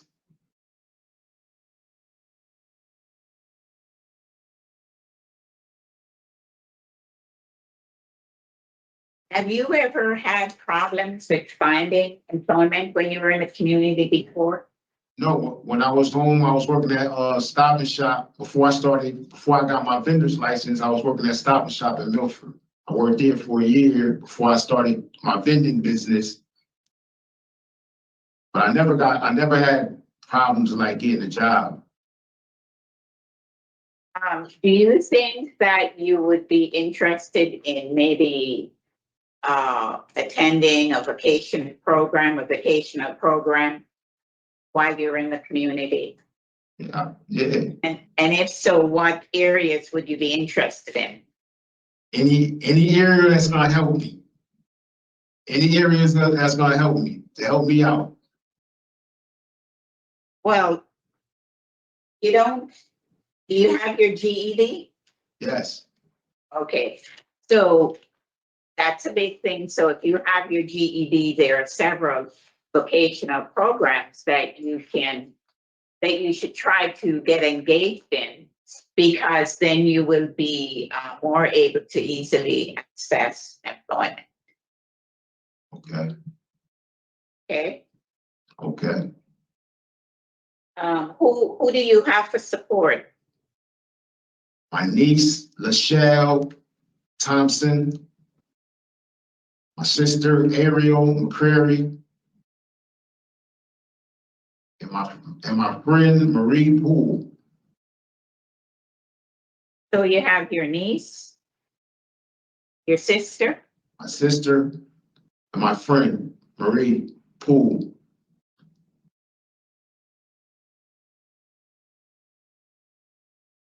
do any of them come to visit you? Nah, I call.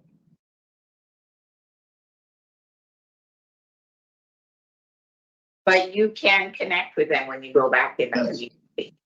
Yes, I connect with them now. Okay, so you speak with them on the phone, Yes. but they don't come to visit. Mm. Okay. Is there anything else that you want to share with us? I just want to, I want to change in my life.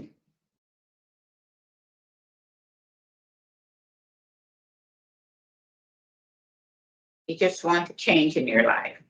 That's it. I want to change in my life. All right, well, I have no further question for you right now. I will turn it over to the chair and see what questions he has.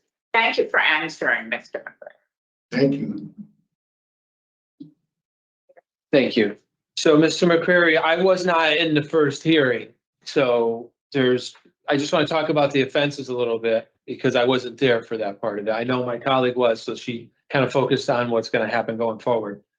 Can you just talk to me about, well, I mean, it's a long time ago. I understand that. Can you talk to me about what you remember in your decision-making when this was all going down? You know, that you just didn't run away, like, you know what I mean? Why did you make that decision to resort to shooting a police officer? I don't, because at the time the crime happened, I was looking for somebody else that ran into my car. So I was angry that night. So when the officer tried to stop me, I just fired two or three shots and I just ran. I can't explain it. I can just say I was angry and I was looking for somebody else that hit my car. Okay. And then while you were incarcerated, you picked up another assault on a correctional officer, an incident that happened in your cell. I mean, what was going on then? Were you still angry? Like, what was happening? Oh, on that, he was uncuffing me. He was uncuffing me through the trap. I was in segregation at that time, but they had put somebody in my cell that I didn't agree with their sexuality. And he was trying to take the key off. He was trying to take the cuff off. And I was going back and forth with him through the trap. I wouldn't let him take the cuff off. That's what that was about. Okay. Did you end up staying cellmates with that person or they moved you because of what happened? No, they moved me. Okay. And now you talked about, I mean, you've had 34 tickets while you've been incarcerated during this incarceration. I know you've had more overall. And you had a fight last year. It's unusual for someone to have a fight after having been incarcerated for such a long period of time, and then you're an older guy. You know what I'm saying? It's usually like a younger man's thing. when they first go to jail and that kind of thing. So for you to have a fight at your age and after like 20 years or whatever being incarcerated, it's unusual for me to see that. So I just wanted to ask you what happened in that fight last year. It was at breakfast time, and we were on lockdown status, and the CO was delivering the trays to the cell. So I went to grab the 2 trays, and he punched me in the back of my head twice, and I swung at him, and then it was over. Okay. All right. I mean, you've talked about anger quite a bit. You've mentioned that word several times throughout this, talking about, where you grew up and the days of this incident with the police officer with the shooting. Your anger sounds like it was displaced. You were more angry about someone hit your car, really, right? Yes. Not so much the policeman. It was just the way the circumstances led. Yes. Yes. Okay. And then I read at one point you had anger management on your OAP, but in 2012 they took that off. And they said on the note that I read that they were going to re-put it back on later in your incarceration, but it doesn't appear that it ever came back on. I know you did take some programs that included some dealings of anger management, like beyond fear and thresholds. They would have dealt with some of those things in that. Yes. But not specifically an anger management problem, to kind of like dig into some of the issues that from when probably where you grew up or whatever, you know what I mean? That you've talked about, it sounds like you grew up in a violent area where you probably witnessed violence as a young person. Yes. So, I would like to have seen you complete a program like that to kind of dig into some of those things. I appreciate your apology and your empathy, sympathy in the beginning of your opening statement. I think that was the right thing to do. And I think you started this off correctly by doing that. So I wanted to give you credit for that and just mention that I was listening and I appreciate you saying those things. This affected a lot of people's lives, I'm sure, as you know, for a long time. Now I just wanted to talk about, when did you have the hernia operation? When did that happen at? 2020, just Last year. To 24, just I think August of last year. So your last hearing was September 9th. Was it before the hearing or right after the hearing? I want to say before, it might have been after, it might have been September 18th. I think it was before or after. Because the other thing that I'm concerned about is when you talk about using marijuana, you were in a dark place, and I was trying to understand the timeline. You said it was last year, and I got the impression that it was after this last hearing, where the operation was. I know you were having a problem with your hernia for a while, but the operation was probably after the hearing. I want to say September 18th. It was either September 18th or before or August. Okay. Yeah, that's okay. All right. And that was around the time that you used the marijuana. The time I used the marijuana was August. Not August. It wasn't August. It was 23, August 2023.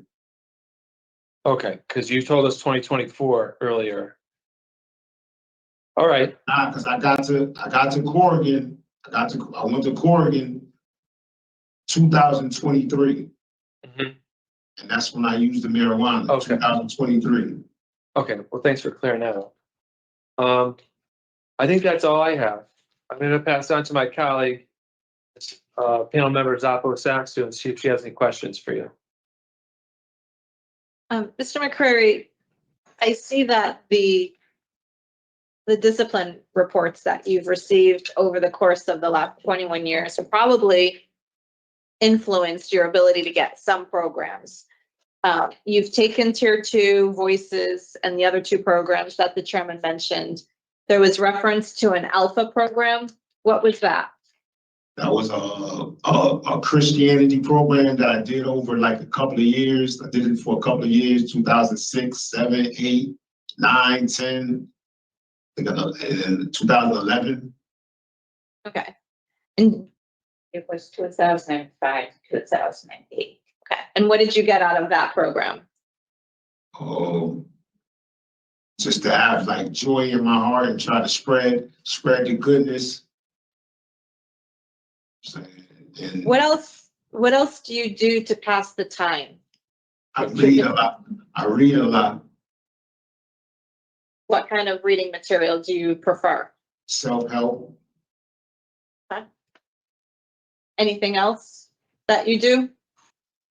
I write. I try to come up with like little like type of meals because my niece Antoinette has a juice bar and she's crazy with the cakes, the cupcakes, the juices and everything. So I try to come up with like little recipes for little meals, for like a little food truck, because she said she wanted to invest in a food truck, and her and my niece Chef, they're both sisters. Okay. Is that something you envision doing? You said you enjoyed culinary. Yeah, that's something that I want to put my hands on because I cook in here, like little knickknacks, little meals, I make little cakes and stuff like that. So try to put that out there.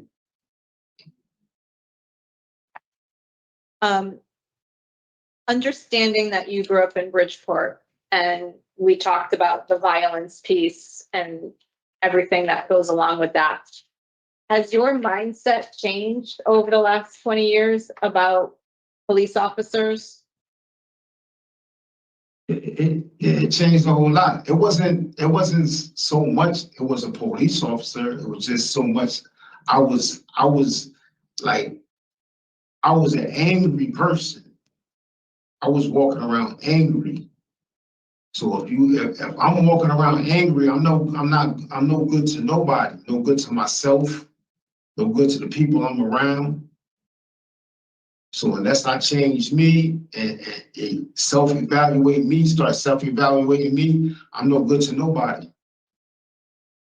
Did you know it was police officers when you were walking around trying to find the person you were looking for? Did you know it was police officers that rolled up on you? Yeah, and yes, I can say yes. And so it was just a impulse reaction? Yeah, just wanted to get away. That's an impulse decision that cost you a lot of time. Yeah, but you do foolish things. I know me, I do foolish things when I'm not thinking. I do foolish things when I have so much anger built up in me. And do you feel that you've taken that anger away at this point with everything you've been doing? I'm working on myself. I work on myself every day. Thank you. You're welcome. Okay, sir, I think we're done with the questions. So what's gonna happen now is that we're gonna deliberate and talk about your case, and then we're gonna give you our answer. I just ask that during this portion, while we're talking, you don't interrupt. You can listen, okay? Okay, thank you, sir. Panel member Chance.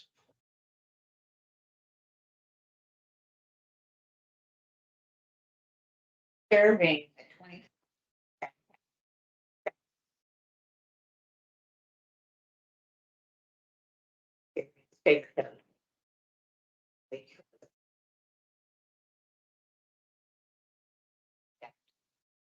Promote on a public safety officer while he was incarcerated.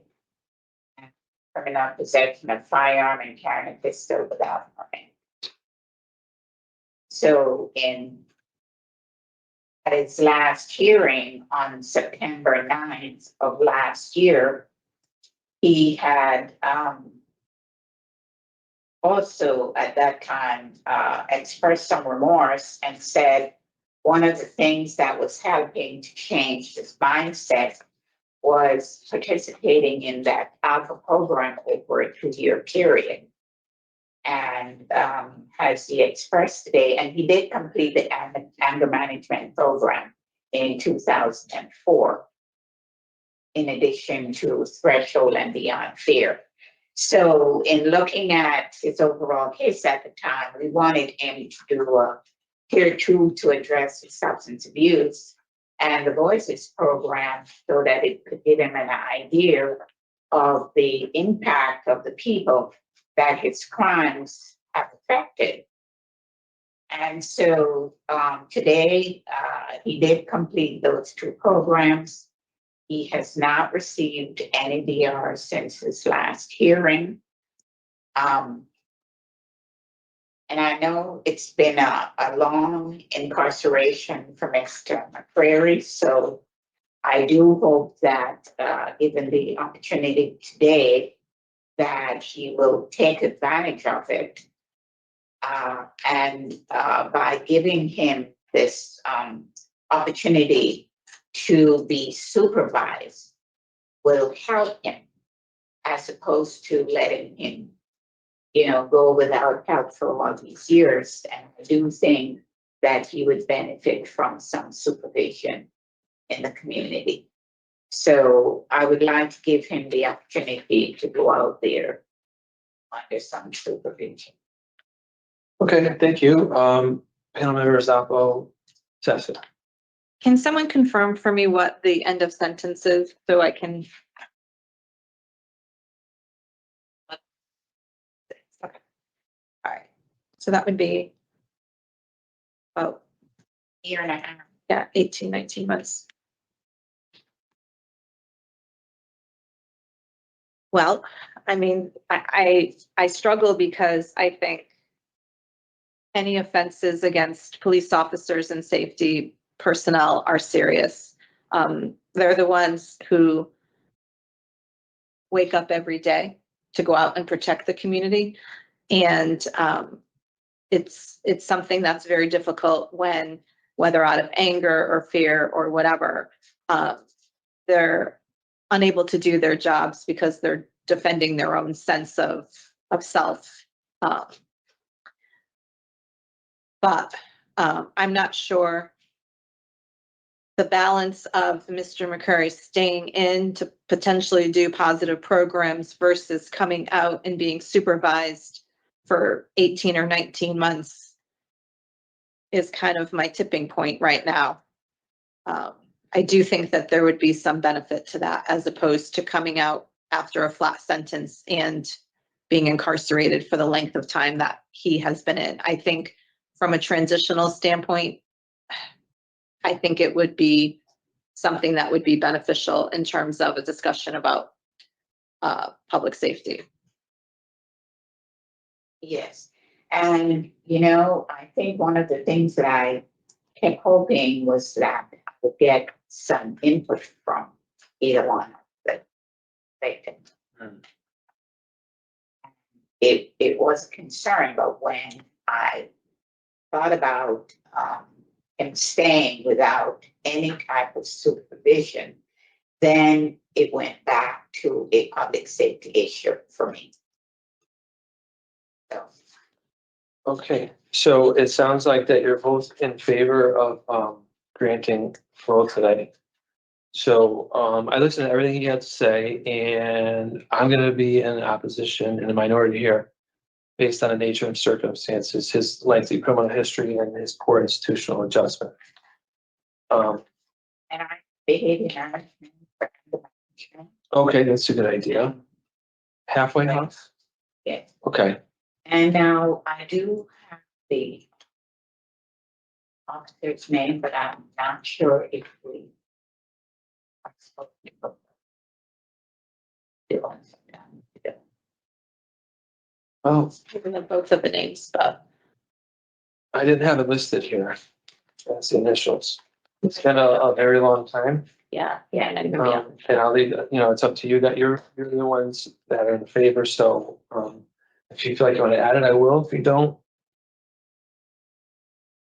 If the chair says we have to add it, then we can come back and do add, but I just put it on the record that I do have the 2 names, but basically all I had was behavior management for anger management at halfway house.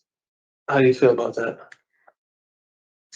I think that for example, in the case of the police officer, if he's still on the job, a no contact becomes difficult. Yeah. So I don't know. I would look for guidance on that. Yeah, I think a case review is probably, if we're told. yeah, I think that's the best way to approach it if we need to. It's just something that happened a long time ago. He wouldn't normally have contact with these people in any other circumstance. It's not a family member or someone that he's gonna run across, Exactly. you know? So, I think if we're ready, I'm gonna make a motion and we'll use, halfway house and anger management, right? Yeah, and it would be, it's, Today's date, right? Okay. So in the matter of Terry McCrary, inmate number 130008, I'm gonna make a motion to grant a parole as of today, March 10th, 2025. The following conditions, in addition to standard parole conditions, be placed in a halfway house and community-based behavior treatment for anger management. second. Second, all in favor? Aye. Opposed? Aye. Right. Okay, Mr. Curry, did you hear all of that? Yes, So it's a majority decision. You've been granted parole, okay? thank you. On or after today, because your date, your eligibility date has passed already. Okay, All right, I'm gonna wish you good luck, sir. thank you to all of y'all. Welcome. Okay. The hearing for inquiry. This also concludes the hearing for.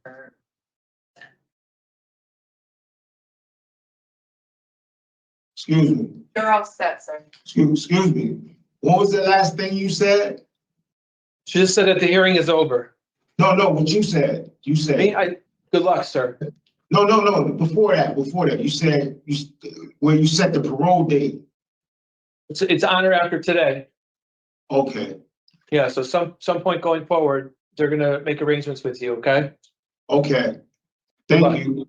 Have a good evening. And I think the way that even this parole hearing just ended by him saying, "What did you say?" No, what did you say? It just goes on to just cement the fact this guy is so institutionalized. I mean, it's that kind of body language and pointing that can get you in trouble in a halfway house. And I have a feeling that we are going to see him again. It's going to be a parole revocation hearing.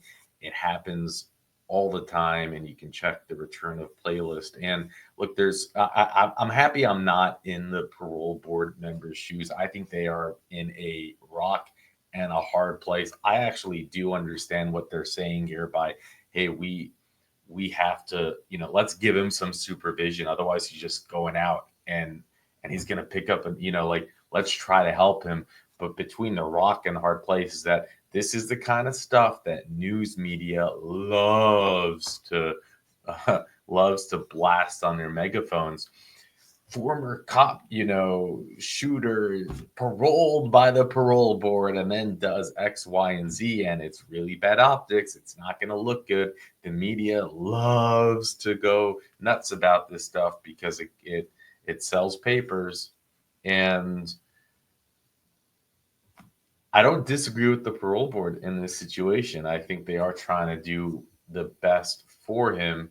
And maybe, one of the parole board members like, nah, I'm not giving it to you. Because was he a former, I think Zysakis is a former cop, a former detective. So that makes sense from his perspective why he didn't vote for it, right? It's being a former cop, but it's just weird. It's the whole thing is like a weird hearing. Remember, again, he shot at the police officers. Police don't show up. It's our understanding that he wounded one of the police officers. He shows no empathy, doesn't even fake it. He kind of just says straight up, I was pissed, so I shot him.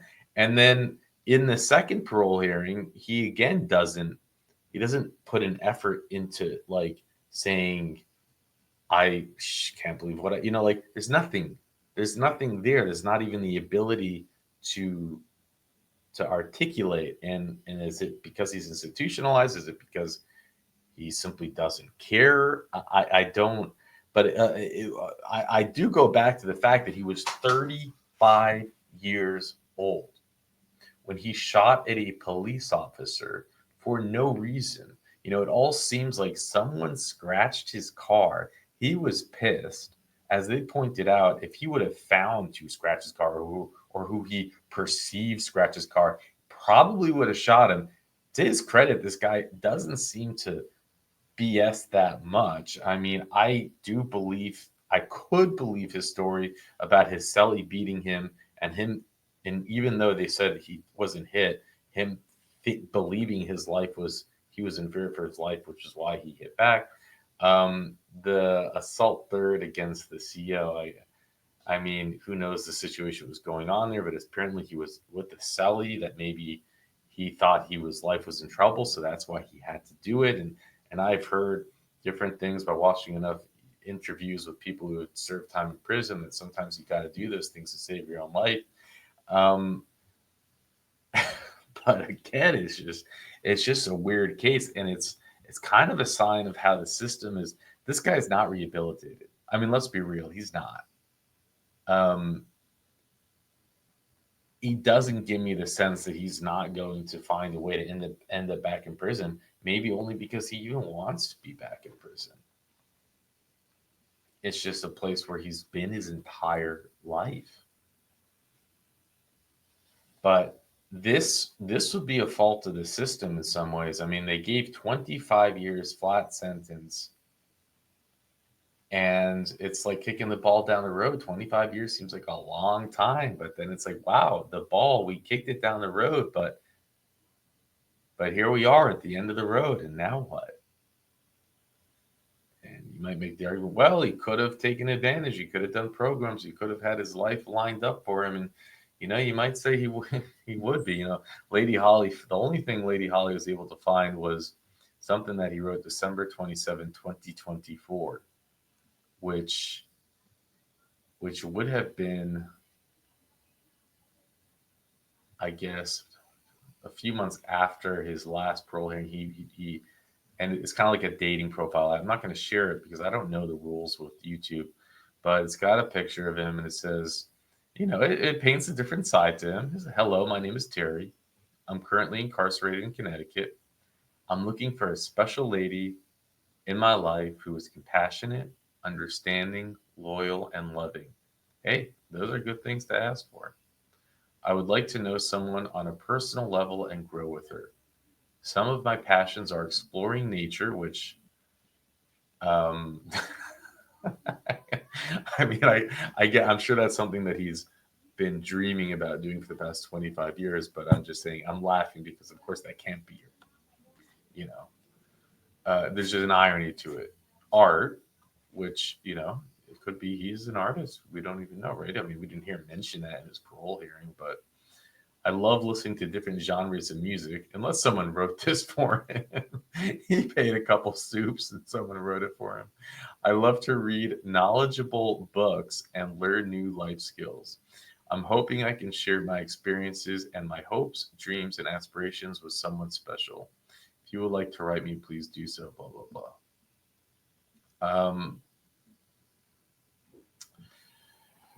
Sometimes these profiles shock us. There was one guy we covered that was totally nuts. I mean, he got locked up for blowing up a meth lab, and the guys, maybe you remember him. I covered him in Louisiana. We covered 3 of his parole hearings because he's nuts. He was like insisting that there's a conspiracy while he was locked up, and the parole board's like, "We'll let you out." He's like, "No." and then you read his dating profile, and it's like it was so expertly written. It was like it was night and day. I mean, it was like, wow, he had to have had soups, right? Soup pay someone like 3 honey buns and 5 soups, unless, you know, you just don't know some people. But I think that's enough. I have nothing else to say. I feel like I just don't feel like he's going to do well. And at the same time, I don't know what I would have done if I was a parole board member.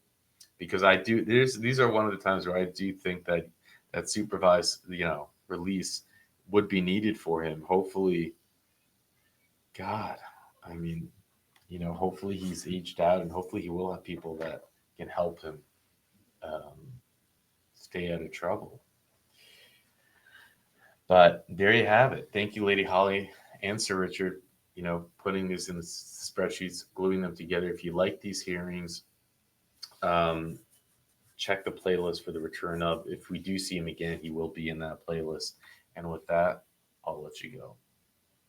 You know, that you just didn't run away, like, you know what I mean? Why did you make that decision to resort to shooting a police officer? I don't, because at the time the crime happened, I was looking for somebody else that ran into my car. So I was angry that night. So when the officer tried to stop me, I just fired two or three shots and I just ran. I can't explain it. I can just say I was angry and I was looking for somebody else that hit my car.